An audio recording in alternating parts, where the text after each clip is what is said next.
Now, the new Home Affairs Minister, Professor Mkhize, says there is still some work to be done to deal with some challenges, including the slow timelines processing documents, as well as the system that is more reliant on paper. Minister Mkhize has already met with all necessary stakeholders, both internal and external, and she visited some other official, some Home Affairs centers this past Easter weekend. She joins us now in our studios here in Johannesburg to give us a clear picture, of course, and her plans for the department going forward. Minister, good morning to you and thank you so much for coming through. Thank you for having me. Well, I believe first we must say congratulations on your appointment. We haven't spoken to you since then, but how have things been? Thank you very much.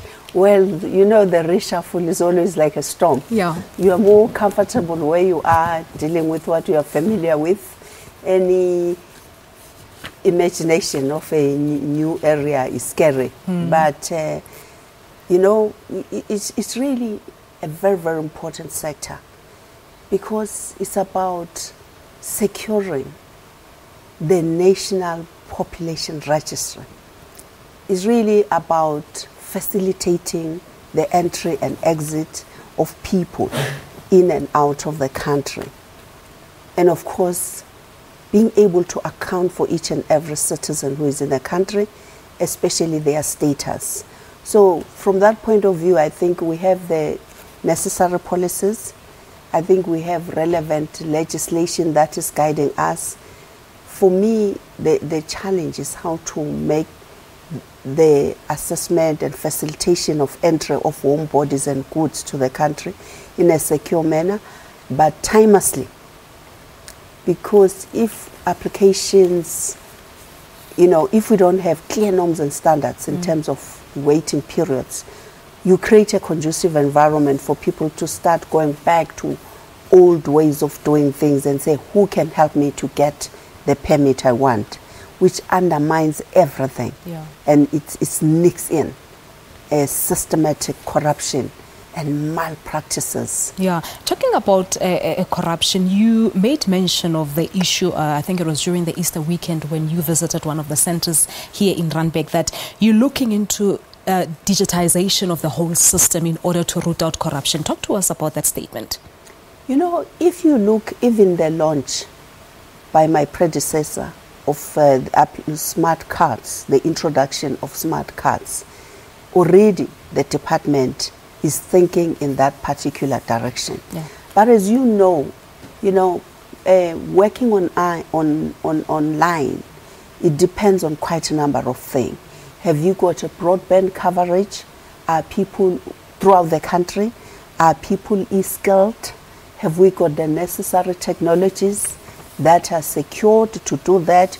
So Home Affairs is one of those departments who has to be in the forefront in working with the telecom sector in ensuring that we begin to just enforce all forms of applications online for the security of the people's identities and protection of those. And of course now it's within the security cluster, which means it helps us even in ensuring that the data that could be in abundance, people's identities, but it is secured and protected by the state. Now, Minister, the issue of corruption amongst, of course, the officials from the department, how are you going to deal with it? Because I would imagine some delays in obtaining documents lead to people, you know, end up doing it in an unlawful manner. I'm reading on one of the papers this morning that they're running with a story at Beitbridge, that some officials get paid as low as 200 rands in order for the Zimbabweans to cross the border. So it clearly shows that the issue of corruption is still a major challenge for your department. Yeah, but I think that's what I'm trying to say, that if you look at Beitbridge, people are meant to facilitate the different categories of people, whether they are coming in for 3 months or for so much period of time and the purpose.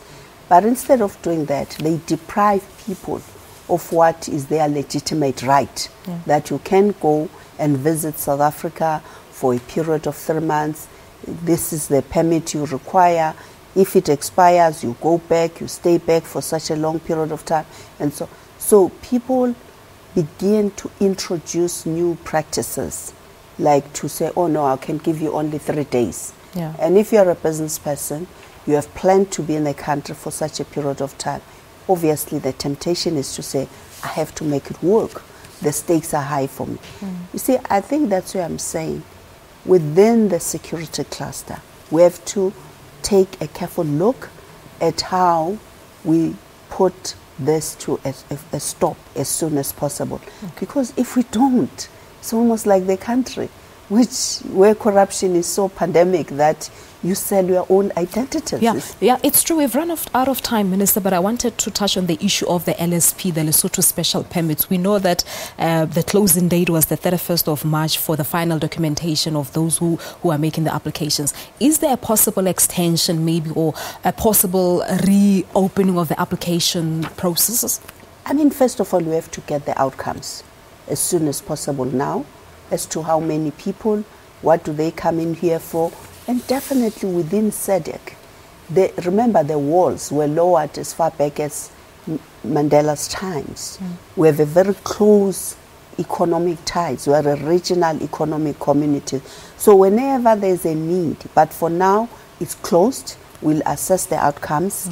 But whenever there's a need, we will improve on our cooperation. All right, Minister, we'll leave it at that for now, but thank you so much for coming through. Thank you. Thank you very much indeed. There you have it. That's the Minister of Home Affairs, Professor Mkhize, talking to us about the challenges that she has seen and experienced ever since occupying this office a few weeks back, but we'll surely extend an invitation again to her because there are a lot of issues that we needed to touch on, but due to time constraints, we couldn't. Let's take a break. When we come back, 7 o'clock News Bulletin on Morning Live.